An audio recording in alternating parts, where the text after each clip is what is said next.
First it was Legionnaires, now the plague. A Los Angeles girl is being treated after doctors say she contracted the plague while camping in Yosemite. And earlier this week, a man in Colorado died from the plague, the second death this year.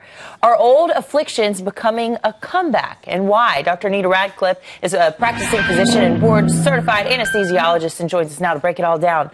Good morning, and thanks for being with us. Thank you. So are they making a comeback? We don't want to, raise any alarm bells and any flags if that's not the case. Yeah, no, they've never actually left us. In fact, we have incidents every year. And there's a surprising fact. We feel that Legionnaires is some sort of a exotic plague that is not very common, but it's a very common infection, in fact. It's one of the top 3 causes of community-acquired pneumonia. And there's 25,000 illnesses every year from it. And it hospitalizes almost 18,000 people and kills 4,000 per year. We know there's always a worry about Legionnaire's disease after flooding in communities, when that's standing water and bacteria forming and things like that. We always hear about it. We certainly heard about it after Hurricane Katrina. But the plague, I mean, this is something we hear about, from like medieval times, that the plague is back and this poor child ends up dying as a result of it. What do we know? How do we even find it or combat it? Right, and that's the thing. The plague affects about 7 people every year in the United States. It never went away. And the plague, essentially, it's found in rodents, and it gets transmitted from fleas. When it's from a rodent, we're talking about chipmunks, we're talking about squirrels,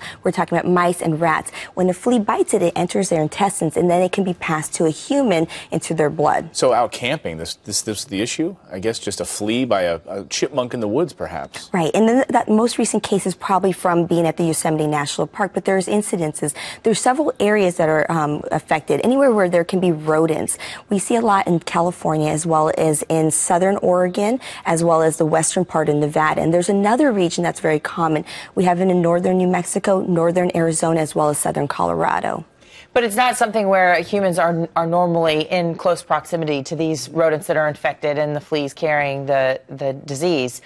But what do we need to know to protect ourselves? Well, we need to stay away from sick or dying animals. We don't want to go around feces of rats or mice. And when we go out into places such as camping or where there may be rodents, we want to protect ourselves with DEET, some type of insect repellent, as well as we want to, if we do recognize these symptoms or do have a travel history and we are concerned, to seek medical care right away. And that's just a good rule of thumb for ticks as well as the fleas. Exactly, with Lyme disease. Dr. Nita Radcliffe, great to see you this morning. Great to see you. Thank you.